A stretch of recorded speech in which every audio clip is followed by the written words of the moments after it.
Hello, habari, naitwa RM Photographer 1. Karibu katika channel hii ambayo kila siku itakuletea funzo jipya, jinsi na namna gani unaweza kutumia Photoshop kwa urahisi zaidi. Na leo nakufundisha ni namna gani unaweza kutoa background kwenye picha yako kwa njia rahisi zaidi na isikuchukue muda mrefu, ili uweze kuondoa hiyo background na kuchange background nyingine. Kwa mfano mimi leo nitaanza na hii picha yangu na model wangu hapa, na nilimpiga kama miezi miwili iliyopita, ambayo leo ndo nitakuwa na kuonyesha ni namna gani utaweza kuchange background. Utaondoa na kuchange. Nitasubiri kwanza ifunguke. Hapo ishafunguka, then tutaanza namna gani ya kuondoa background. Kwa mara ya kwanza nita duplicate layer, utakuja kwenye layer, uta click, uta duplicate. Kwa wale wenye Windows utaminya command J, na kwa wale wanaotumia Mac kwa wale wana Windows utaminya control J, na kwa wale wenye Mac utatumia command J ili kuduplicate, zinakuwa mbili. Na kama unavyoona hapo, nitachukua layer yangu ya juu, then nitakuja kwenye quick selection tool katika Photoshop. Kwanza mimi natumia ni Adobe Photoshop CC 2020, ambao ukija kwenye quick selection tool utakuwa na options zako hapa. Kuna select subject na nyingine inakwambia select and mask. Kwa kiurahisi zaidi utaminya select subject, then utasubiri baada ya muda fulani. Unasubiria hapo hadi baada ya muda fulani, tunaendelea kusubiri. Unaipa muda kidogo. Hii inatokana na kama mashine yako ina nguvu zaidi, inaweza ikawai. Hii itajiselect yenyewe automatic, ambayo itakuwa imekurahisishia kazi. Na kama unavyoona hapo, inakuwa imejiselect. Kiangalia imekuwa imeselect subject yote. Hii kiurahisi zaidi kama picha yako ina background moja, inakuwa ni rahisi zaidi. Kama picha yako ina background yenye rangi nyingi kidogo, itakupa wakati mgumu. Kwa hapo unakuwa tumemaliza kuselect, then ili kuondoa picha yako kwenye background, kwa wale wenye Mac utaminya command J, na wale wenye wanaotumia Windows utaminya control J, ili kuweza kuona kama picha yako imeondoka kweli kwa ufasaha. Una unseen hizi layers zingine za chini. Kiangalia hapo unaona picha yako kwa poa kabisa, ina quality na imetoka background vizuri.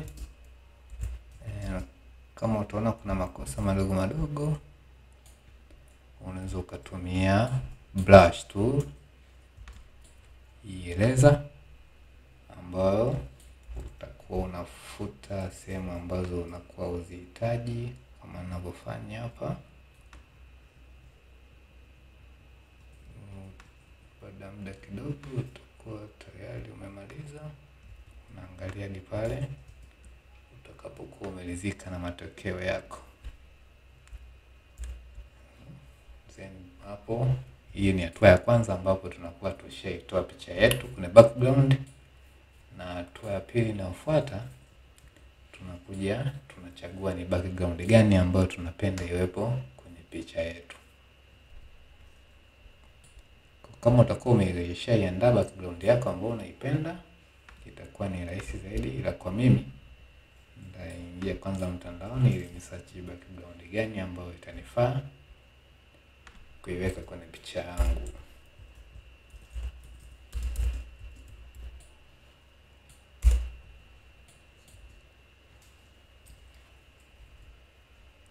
Unakuja kwenye image,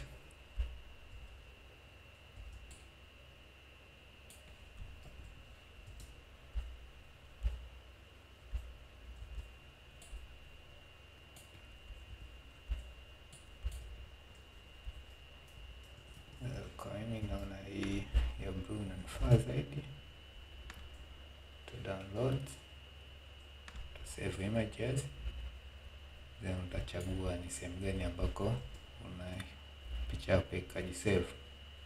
Ndio save kwenye desktop, save. Tutarudi kwenye Photoshop yetu, tutakuja kwenye open, ambapo unaenda kuchagua ni sehemu gani vile background ulio download ipo, click then na open, na drag na kuja kuiweka kwenye picha yako hapa. Na hakikisha hii background yako iko nyuma ya picha uliyoichonga kwenye layers, inakuwa ni below, chini.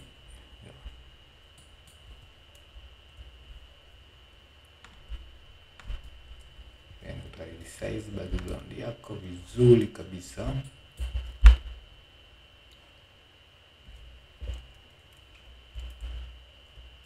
Utakuwa ile size hadi pale utakapoona hapo pana kufaa na ina muonekano mzuri katika picha yako.